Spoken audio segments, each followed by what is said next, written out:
Before beginning the questions for chapters 7 and 8 of the Watsons Go to Birmingham, please put your name, first and last, and your homeroom teacher's name at the top of your paper. This assignment is worth a total of 45 points. The directions say, answer the following questions in complete sentences as you read the sections of the Watsons Go to Birmingham 1963 indicated above. Answers not written in complete sentences will not receive full credit. Chapter 7 is called Every Chihuahua in America Lines Up to Take a Bite Out of Byron and is on pages 57 through 65 of the digital book. Question 1 asks, why do you think Mama and Dad disapprove of Byron straightening his hair? Use textual evidence to support your answer. There are a couple of things that you need to take note of.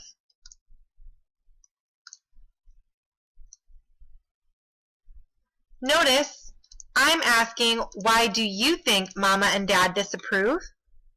And I'm asking you to use textual evidence to support your answer.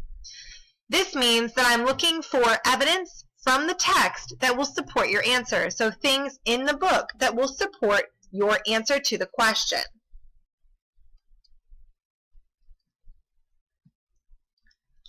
Question 2. Do you think Mama and Dad are right to disapprove of Byron straightening his hair? Why or why not?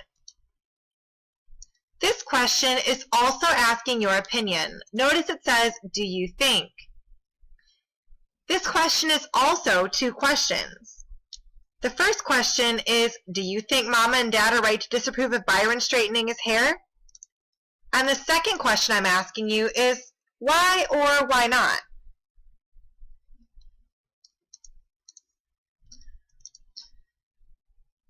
Question 3 tells you to use the organizer below to help you summarize the chapter. Be sure to write at least one complete sentence in each box of the organizer. For this chapter, you will be writing a summary. But before you write your paragraph summary, fill in the organizer. The first question is, what situation, conflict, or event was described in the chapter? So I'm asking you about the main or most important situation or conflict in Chapter 7. The next question is, who was involved and who did it affect?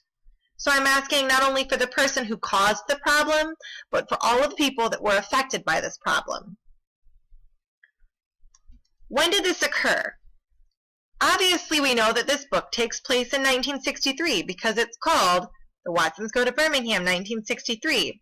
So when I'm asking about the events of this chapter, let's focus on smaller time frames, like time of day, time of year, etc.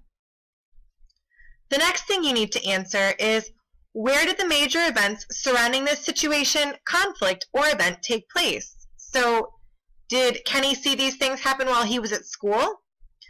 Did he see them happen while he was at Rufus's house? Where was Kenny when this conflict was unfolding?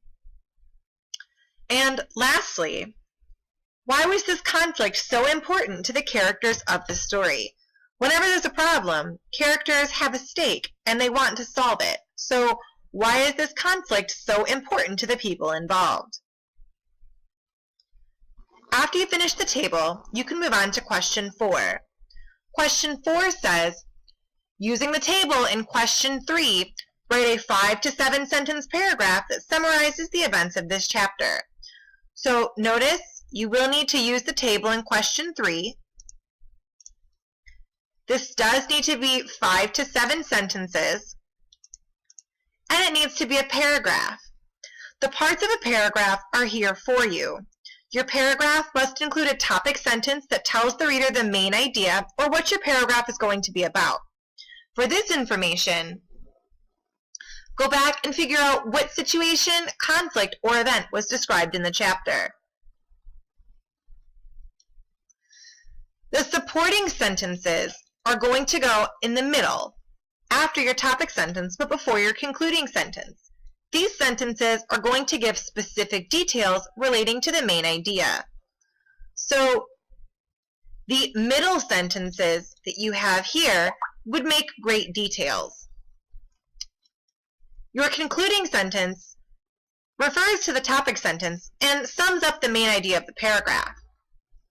This last box on your table, why was the conflict so important to the characters in the story, would make a great concluding sentence as long as you remind the reader what the conflict or event in the chapter actually was.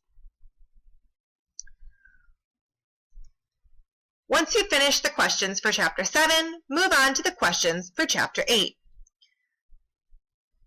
The only question for Chapter 8 reads, Mama and Dad have threatened to send Byron to Grandma Sand's house many times, but the kids never believed it would really happen. What are the 3 good reasons Kenny has for believing that his parents are bluffing? Make sure to name all 3. So the first sentence in this is just background information. It reminds you that Mama and Dad have threatened to send Byron to Grandma Sand's house many times, but the kids never believed it would happen. The second sentence is the question that I am expecting you to answer. So what are those 3 good reasons that Kenny has for believing that his parents are bluffing or just playing around? And the last sentence is a reminder. Make sure you name all 3 of those reasons if you want to get full credit.